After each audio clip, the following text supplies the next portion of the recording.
Next question है properties of gases के बाद बेसिकली ये जो क्वेश्चन है इसमें हम डिस्कस करते हैं वो लॉज जिनका ताल्लुक गैसेस से होता है या मैटर की गैसियस स्टेट से होता है। उन लॉज को हम डिस्कस करते हैं। उनमें डिफरेंट लॉज हैं जिनमें एक जो लॉ है वो बॉयल्स लॉ के नाम से है। तो सबसे पहले जब हमारे जहन में वर्ड आएगा, नाम आएगा बॉयल्स लॉ, तो हमने सबसे पहले यहाँ ये बात समझनी है कि ये जो लॉ है ये गैसेस से रिलेटेड एक लॉ है या गैस लॉज में से एक लॉ है। और गैस लॉज किस चैप्टर में किस चीज के तहत डिस्कस करते हैं?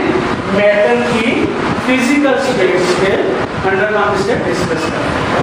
आपने मुख्तलिफ साइंटिफिक लॉज के नाम पढ़े हुए हैं। सिमिलरली ये भी एक साइंटिफिक लॉ है केमिस्ट्री के अंदर, इसे हमने बॉयल्स नाम से हमें इसे पढ़ना है।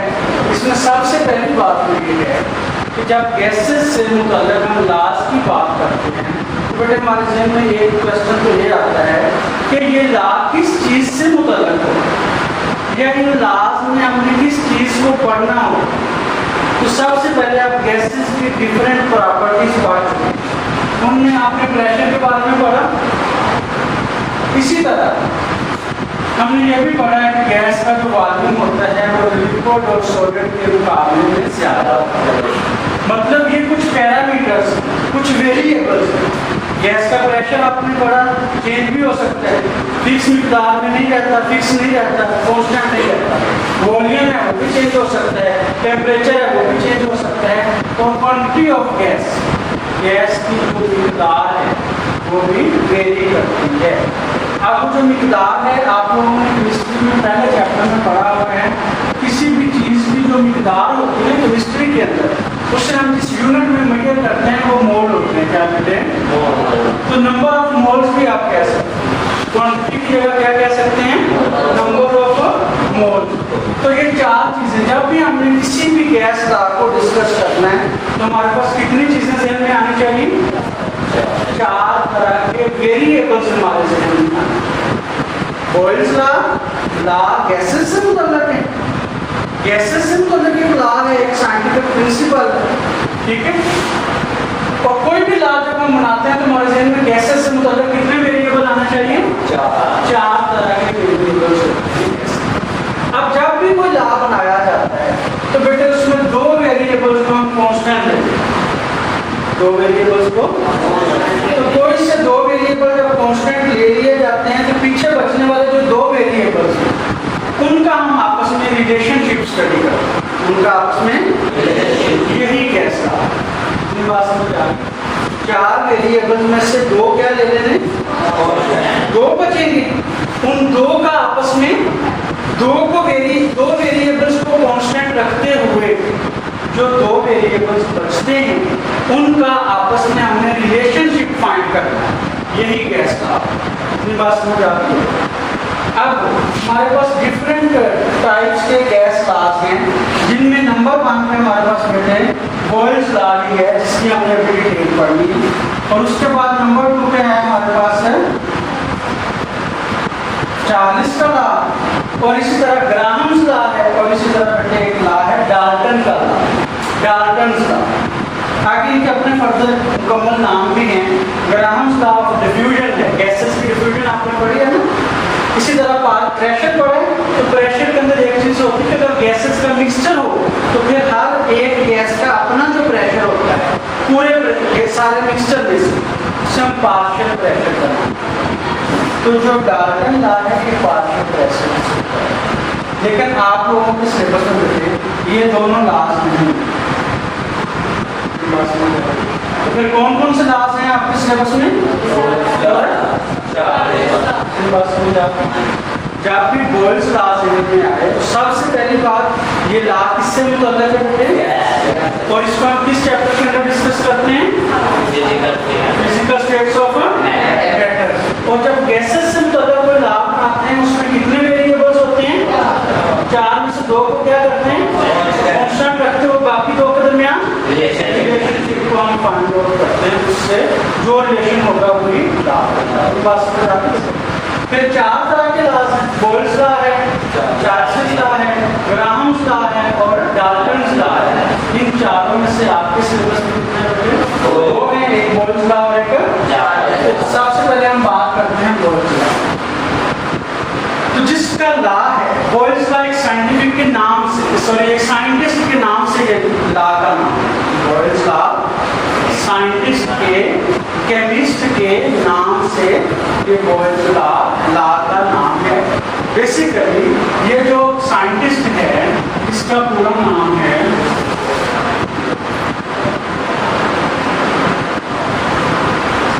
रॉबर्ट,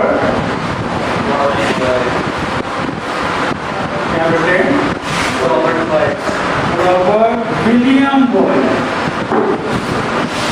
पूरा नाम क्या बेटे?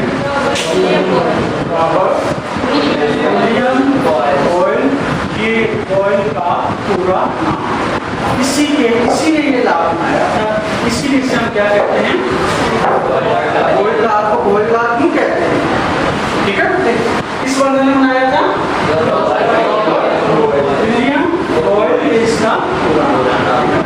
फिर अगली बात आप लोगों ने ये बतानी है कि ये लॉ कब पेश किया गया? ये लॉ पेश किया 1662 का बेटे 1662 में रॉबर्ट विलियम बॉयल ने ये लॉ पेश किया। ठीक है, इसके अलावा आप रॉबर्ट विलियम बॉयल के बारे में मजीद कुछ बताना चाहें तो आप बता सकते हैं कि 1627 में पैदा हुए, आयरलैंड में पैदा हुए। कहाँ पे बेटे? आयरलैंड में 1627 में पैदा हुए थे और 1691 में उनकी डेथ हुई थी। यूनाइटेड किंगडम जगह का नाम है, वहाँ पे उनकी डेथ हुई थी। तो ये जो इनका पूरा ड्यूरेशन है, इसी के अंदर 1662 में उन्होंने अपना ये लॉ पेश किया। बेसिकली ये केमिस्ट में थे, साइंटिस्ट में इनका बाकी साइंस के फील्ड में बहुत ज़्यादा काम। जैसे आप लोगों ने बायो में पढ़ा है, वो एरिसीना के बारे में पढ़ा कि वो शायर भी थे, पोएट भी थे, फिलासफर भी थे और डॉक्टर भी थे, मतलब हकीम भी थे, तो मालिक भी थे, फिजिशियन भी थे। इसी तरह ये रॉबर्ट विलियम बॉयल ये केमिस्ट भी थे, ये फिलासफर भी थे, फिजिक्स में भी नॉलेज रखते थे। तो बेशुमार साइंस के अंदर इनके कारनामे हैं। उनमें से जो सबसे अहम काम है जिसकी वजह से इन्हें जाना जाता है, मिसाल के तौर पर हम किसी भी पर्सनैलिटी की बात करते हैं दुनिया के अंदर, तो उनमें उनके एक से ज़्यादा काम होते हैं। मिसाल के तौर पर आप किसी मौजूद जो आपको अच्छा लगता हो आदमी इसको पसंद करते हैं, कोई नाम बता दें। इसके अलावा इसके अलावा सारे नाम बोलो। अच्छा बेटे, इन आलमी दीन को हम इनके दीन की काम की वजह से जानते हैं। क्या प्रैक्टिकल लाइफ में जो कोई काम नहीं करते होंगे, अपना कोई बिजनेस नहीं करते होंगे, कोई लोग मामला नहीं देखते होंगे, वो काम तो एक से ज़्यादा होंगे ना, लेकिन मशहूर किस वजह से? दीन की वजह से। तो बेटे इनके भी कई काम हैं, लेकिन इनका जो सबसे अहम काम है ना वो मॉडर्न केमिस्ट्री के अंदर है। उन्होंने ये लॉ बनाया है गैसेस से रिलेटेड, और इसी लॉ की वजह से इन्हें आज तक नहीं जाना। ये बात समझ आ रही है? काम कई साइंस के फील्ड में है, लेकिन बेसिक काम क्या है, सबसे अहम काम क्या है कि मॉडर्न केमिस्ट्री के अंदर इन्होंने जो लॉ पेश किया है गैसेस से रिलेटेड, उस लॉ की वजह से इन्हें आज तक दुनिया में जाना जाता है। बात समझ आ रही है? उसके बाद हमें ये देखना है कि इन्होंने ये लॉ को पेश किया है, ये लॉ था क्या? मैंने आप लोगों के सामने इस लॉ की स्टेटमेंट लिखी हुई, आप लोग दूर से कहने जा सकते हैं। स्टेटमेंट 100% 4 वेरिएबल में मैंने क्या बोला था, 2 को क्या रखना बेटे? कांस्टेंट रखना है। तो यहाँ मैंने जो बात लिखी है, the volume of a given mass of gas. Given mass of gas का बेटा जी क्या मतलब है कि जो गैस की क्वांटिटी है ना, जो मिकदार है, जो नंबर ऑफ मोल है, वो गिवन है, वो फिक्स्ड रहेंगे। इस बात का मतलब समझ आ गया? चार्ज वेरिएबल में से नंबर 1 पे क्या है, गिवन मास ऑफ गैस का मतलब समझ आ गया कि गैस की मिकदार क्या फिक्स रहेगी, कांस्टेंट रहेगी, इसे हमने चेंज है। जब हम एक्सपेरिमेंट कर रहे होंगे तो जो गैस होगी उसकी मिकदार हमने चेंज है। तो चारों में से एक तो क्वांटिटी ऑफ गैस फिक्स होगी। दूसरे नंबर पे हमने क्या रखना है, रिमेन्स सॉरी टेम्परेचर रिमेन्स। दूसरा वेरिएबल हमने कौन सा कांस्टेंट रखा, पीछे कौन कौन सी चीजें रहेगी, वॉल्यूम और प्रेशर। तो जब उसने इन दो चीजों को कांस्टेंट रखते हुए गैस के वॉल्यूम और प्रेशर में रिलेशनशिप को देखा, तो उसने ये देखा इन दोनों के दरमियान बेटे इनवर्सली प्रोपोर्शनल का रिलेशन है। कौन सा बेटे रिलेशन जो होता है, एक इनवर्सली प्रोपोर्शनल होता है, एक डायरेक्टली प्रोपोर्शनल होता है। इनवर्सली और डायरेक्टली दोनों में फर्क क्या है, अगर हमारे पास कोई सी दो क्वांटिटीज क्या बेटे दो क्वांटिटी और उनमें से हम किसी एक की मिकदार चेंज कर, एक क्वांटिटी को चेंज करता तो दूसरी भी उसी रेशो से चेंज हो, दूसरी भी उसी रेशो। तो ये होता है दोनों के दरमियान डायरेक्टली प्रोपोर्शनल, दोनों के दरमियान है डायरेक्टली प्रोपोर्शनल। लेकिन यहाँ पे बेटे क्या है, दोनों के दरमियान इनवर्सली प्रोपोर्शनल। इनवर्सली का क्या मतलब है, उल्टे। डायरेक्टली का अगर एक क्वांटिटी को हम बढ़ा रहे इंक्रीज करते हैं तो दूसरी क्वांटिटी उसी रेशो से डिक्रीज हो। तो बॉयल ने ये देखा कि अगर गैस की कोई फिक्स मिकदार हो, गिवन मास ऑफ गैस हो और उस जब एक्सपेरिमेंट किया है टेम्परेचर भी बेटे क्या हो, तो उस वक्त जो वॉल्यूम और प्रेशर होंगे दोनों एक दूसरे के इनवर्सली प्रोपोर्शनल होंगे, वॉल्यूम और प्रेशर। इस बात का मतलब क्या है, मतलब बेटे ये है गैस तो हमने किसी सिलेंडर में किसी कंटेनर में ली हुई है, अब वॉल्यूम तो उसका उतना ही रहेगा जितना हमने मुहैया किया है। गैस के वॉल्यूम से मुराद हमेशा कंटेनर या सिलेंडर का वॉल्यूम होता है। बात समझ आ गई, उसमें चाहे 10 लीटर वाला सिलेंडर में 1 लीटर गैस हो, 1 किलोग्राम गैस हो, तो वॉल्यूम उसका 10 किलोग्राम गैस का जितनी उस सिलेंडर के अंदर जगह है, खाली जगह, जितनी गैस के मालिक्यूल जितनी जगह पे फ्रीली मूव कर सकते हैं गैस के मालिक्यूल, वो सारा उस गैस का वॉल्यूम, सारा उसका वॉल्यूम। तो वॉल्यूम तो हमने खास दिया हुआ होगा। अब उस वॉल्यूम को हम क्या चीज चेंज करके चेक कर सकते हैं वॉल्यूम में क्या चेंज है, डेफिनेटली हम प्रेशर चेंज करेंगे। तो बेटे अगर हम प्रेशर बढ़ाते हैं, प्रेशर तो वॉल्यूम क्या होता है, और अगर हम प्रेशर कम कर देते हैं, प्रेशर बढ़ा देते हैं, तो वॉल्यूम क्या होता है, दोनों एक दूसरे के इनवर्सली प्रोपोर्शनल होते हैं। वॉल्यूम बढ़ेगा, सॉरी प्रेशर बढ़ेगा तो वॉल्यूम कम होगा, और अगर प्रेशर कम हो जाएगा तो वॉल्यूम बढ़ेगा। अगर हम इसे मैथमेटिकल फॉर्म में लिखना चाहें तो हम क्या लिखेंगे, वॉल्यूम और ये प्रोपोर्शनैलिटी का साइन है। अगर डायरेक्टली होता तो हमने ये 1 और ये ओवर नहीं लगाना। बात समझ आ रही है, ये इनवर्सली है इसलिए हमें वॉल्यूम के बाद 1 और प्रेशर प्रोपोर्शनैलिटी का साइन लगाना। तो यहाँ पे वॉल्यूम और ये साइन ऑफ प्रोपोर्शनैलिटी और 1 ओवर प्रेशर का मतलब क्या है, दोनों एक दूसरे के इनवर्सली। बाद में हमने क्या किया, इनको शॉर्ट फॉर्म में लिख दिया, V इनवर्सली प्रोपोर्शनल है V के, और उसके बाद बेटा जी यहाँ पर भी साइन ऑफ प्रोपोर्शनैलिटी आता है।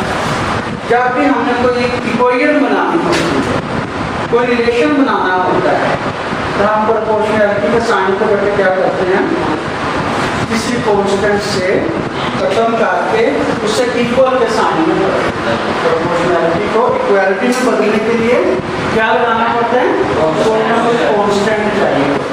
तो यहाँ हमने क्या लगाया हुआ कांस्टेंट का K लगाया हुआ, तो K क्या है, प्रोपोर्शनैलिटी कांस्टेंट। K बेटा तो क्या है,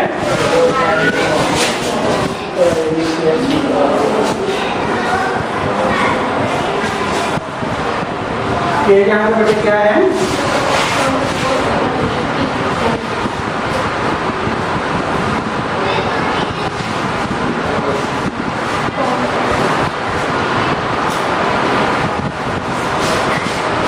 यहाँ तक किसी बच्चे को यदि कोई क्वेश्चन होगा पूछ सकते।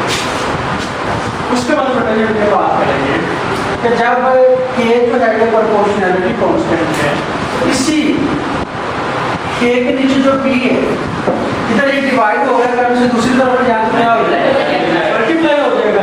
जब मल्टीप्लाई होगा बेटे तो हमारे पास ये वाली फॉर्म आ जाएगी, p is equal to a। तो ये उसी बॉयल्स लॉ की एक दूसरी फॉर्म है, दूसरी शक्ल है।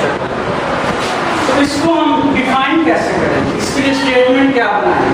उधर तो हमने ये स्टेटमेंट बनाई थी ना कि volume of the given mass of gas is inversely proportional to pressure. कब? जब टेम्परेचर को क्या रखा जाए। लेकिन यहाँ हम क्या देख रहे हैं कि जो प्रेशर और वॉल्यूम का हासिल ज़रूरत, प्रेशर और वॉल्यूम का जो हासिल ज़रूरत है, इसको भी हम प्रोडक्ट बोलते हैं। एक तो प्रोडक्ट होता है ना, रिएक्टेंट से जो प्रोडक्ट बनते हैं। एक हासिल ज़रूरत को क्या बोलते हैं बेटे, जो प्रेशर और वॉल्यूम का प्रोडक्ट है। ये क्या है, ये बेसिकली एक कांस्टेंट के बराबर आ रहा है। हम क्या कहेंगे कि अगर हम गैसेस का प्रेशर क्या रखें, जिस गैस के ऊपर हम एक्सपेरिमेंट कर रहे हैं, गैस की मिकदार क्या हमारे पास फिक्स्ड हो, टेम्परेचर क्या रखना बेटे, कांस्टेंट टेम्परेचर पर गैस की जो फिक्स्ड मिकदार हो, यानी जो क्वांटिटी होगी वो भी फिक्स्ड होगी, तो वो बेटे किसके बराबर आएगी, कांस्टेंट टेम्परेचर पर गैस की मिकदार फिक्स्ड है, तो उसके प्रेशर और वॉल्यूम का जो हासिल ज़रूरत होगा, जो प्रोडक्ट होगा, वो किसके इक्वल आएगा, एक कांस्टेंट के बराबर। जहाँ तक किसी के लोग समझ आ गई सब क्वेश्चन। अच्छा बेटे नेक्स्ट हम देखते हैं कि अगर ये बात यही कांस्टेंट है, दोनों का प्रोडक्ट, हम इसे किसी एग्जांपल से चेक करें। बेटे फर्स्ट करें, मेरे पास एक सिलेंडर है, उसमें मैंने जो गैस रखी है, उस गैस का वॉल्यूम है V1। फर्स्ट करें वो है 20 dm³।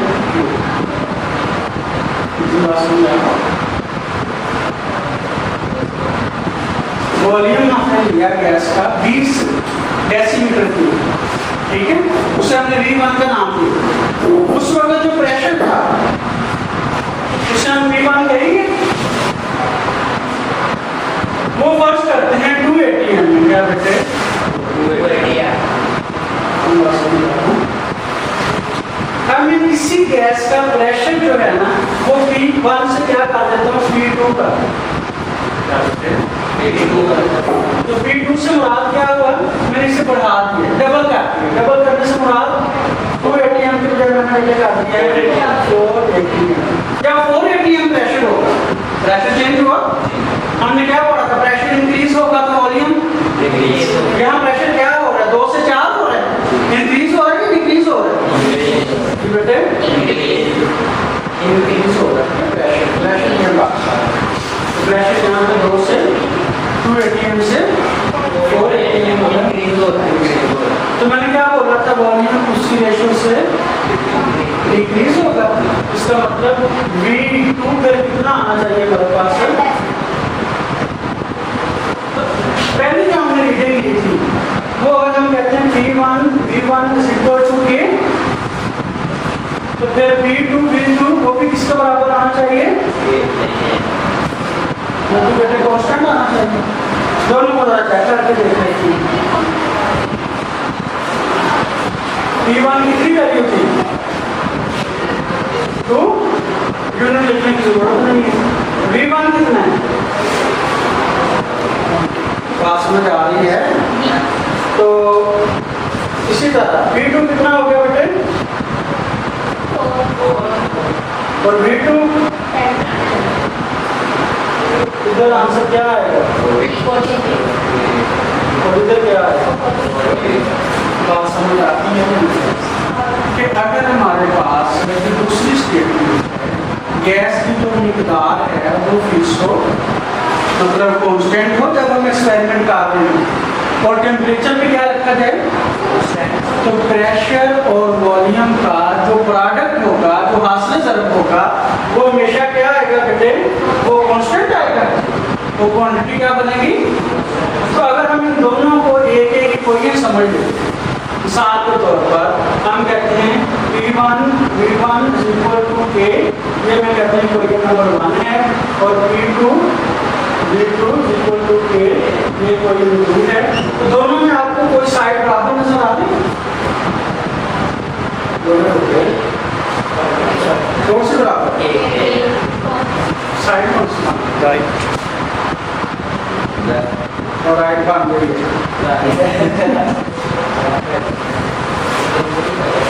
जब RHS सिस्टम के दरमियान में डॉट लगाते हैं, left hand side right hand side पे डॉट लगाते हैं, नहीं लगाते। MBBS लिखते हैं, ये एब्रिविएशन ही डॉट लगाएगा कि दरमियान में इधर भी नहीं लगाएगा। तो अगर राइट हैंड साइड्स आपस में इक्वल है तो क्या लेफ्ट इक्वल नहीं होगी? तो फिर हम फाइनली इसे P1 V1 is equal to P2 V2 की शक्ल में या तक लॉज वाटर से रिलेटेड टू गैसेस, उसमें हमने एक लॉ पढ़ा है बॉयल्स लॉ के नाम से। उसमें दो बातें थी बेटे। बॉयल्स लॉ के अंदर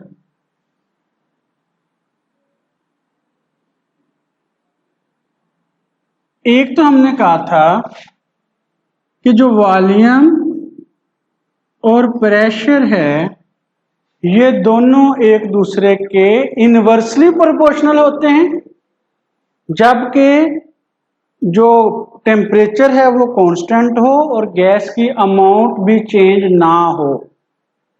और फिर हमने इसी को जब यूज करके अप्लाई किया तो हमारे पास एक और स्टेटमेंट बनी थी कि कांस्टेंट टेम्परेचर पर प्रेशर और वॉल्यूम का जो हासिल ज़रब होता है, जो प्रोडक्ट होता है, क्या बेटे, प्रेशर और वॉल्यूम का, वो भी क्या चीज होती है, वो एक कांस्टेंट के बराबर होता है, ये एक कांस्टेंट होता है। और इन दोनों कंडीशंस में हमने किस चीज को कांस्टेंट रखा था बेटे? टेम्परेचर को क्या रखा था? कांस्टेंट। और गैस की मिकदार को भी क्या रखा था? Given amount of gas.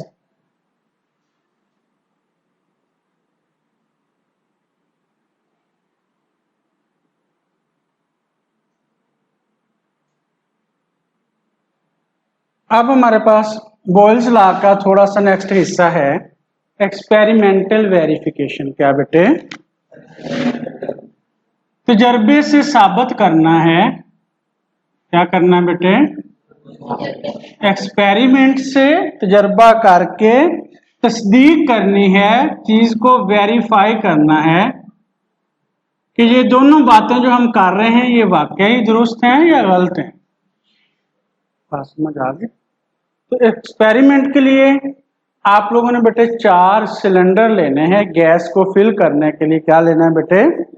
4 same size के सिलेंडर लेने हैं जिनका वॉल्यूम, जिनके अंदर जगह एक जैसी हो।